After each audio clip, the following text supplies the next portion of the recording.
Well, good happy Monday morning, guys. Friendship Fox, episode 9.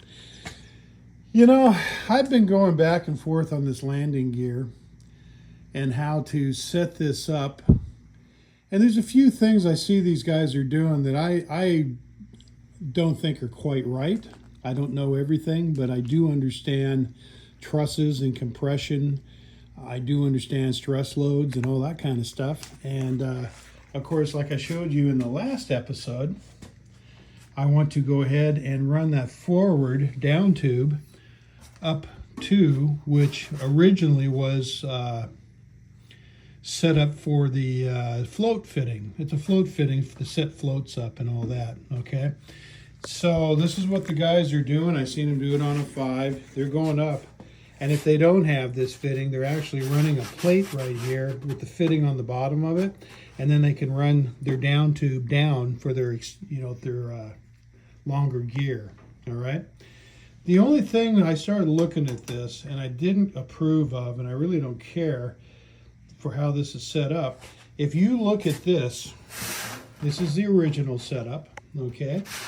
And you look inside, there's a reason they have all this built underneath this seat all the way across in a truss design like a bridge, because it puts strength where it's transferring the loads when you're landing, or especially a hard landing. Boom, it goes into this, and it's taking that load all the way across to the other side, meeting in the middle. And if you look at this, they got this beefed up, man. This is the real mill deal on how they've transferred, or how they transfer that load and spread it out so it can take it on the frame without bending and dinging and everything else, right?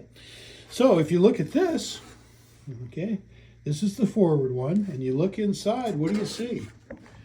You don't see squat. And I'm wondering if they're thinking about these things when they're doing it, because they are putting that direct pressure on that first down tube, which is that's your main down tube, forward, and they don't have that design up here going straight across.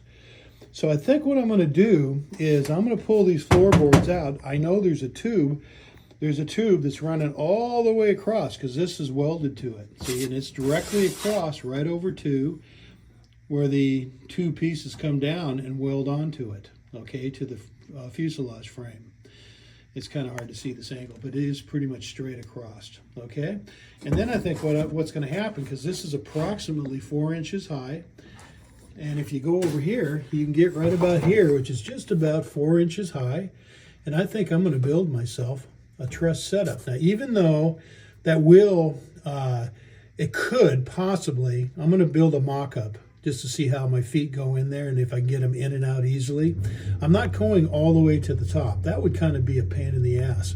I'm only going to go 4 inches. So this thing's only going to come up about so high, and then I'll reconfigure the floorboards to fit this new truss design that I'm going to put straight across.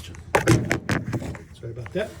And it's going to run all the way across. And I think that's going to take that load of having the front tube go forward onto this mount, or not this mount, or this position, okay? Because I've already explained to you what I'm thinking and how I'm going to run a piece of 4130 bar stock all the way across this thing to spread the load, help that way, and make this all straight with each other so everything swings properly like it's supposed to. Because this one is kind of stuck in a little. What you can see up here, it's kind of pushed in a little bit to shape the fuselage, okay? So, with all that in mind, I think it needs to be done. I'm going to make a mock-up 4 inches high, approximately 4 inches. You know, it's going to be about that with the floorboard out of the way. And I think that's going to take care of those stress loads. I really do. And I think it's smart money. So I don't know, maybe you guys have done this. Maybe you've thought about it. Maybe you've already engineered something way better than I'm thinking, which is great. Tell me. Make my life easy, okay? But I truly believe you cannot put all the load on these tubes like this, right? All that stress load without screwing these up. I think that's exactly why they started to fill in with gussets and weld them in. They were trying to make it stronger, but I don't think that's enough. I think you got the inward compression, And you got to be concerned about the inward compression and working against or working toward the center on each other. See what I mean? I think that's highly important, and I think it's going to solve the problems. Not to say there are problems, but I'd have to imagine that there are, because go look at a bridge, any old bridge, how it's built.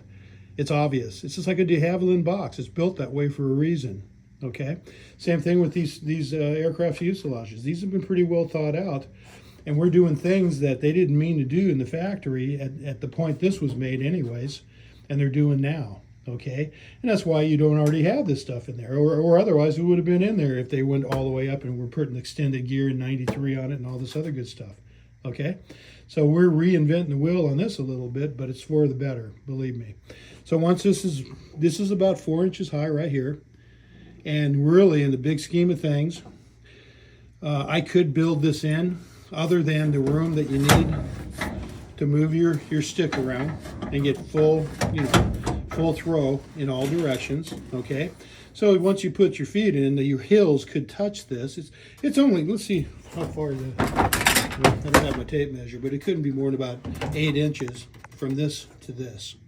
And you could build this in with aluminum, because I'm going to build a console in here anyways. And your heel, once you put your foot in, just slips on top of that and it drops right in the hole, right up to the rudder pedal.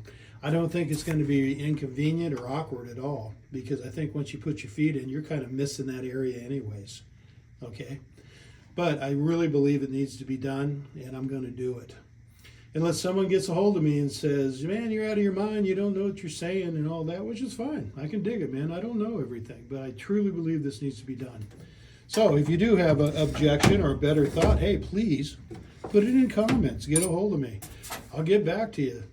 You know, I appreciate all and any help that a guy can get, and I'm more than willing to help somebody understand something or get into something, you know, on any part of their project or this project for that matter. Okay, so I think we're in about 7 minutes here. I'll let this go. I'll put her on there for you guys to see.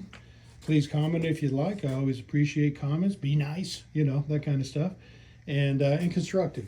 All right, because this is all about, you know, I see everything as a, you know, aviation brotherhood. Just like a lot of things, people are into motorcycles, which I am too, and a lot of different things. And I truly believe we're meant to help each other. So keep all that in mind, and we'll see you on the next one. Thank you so much. Bye-bye.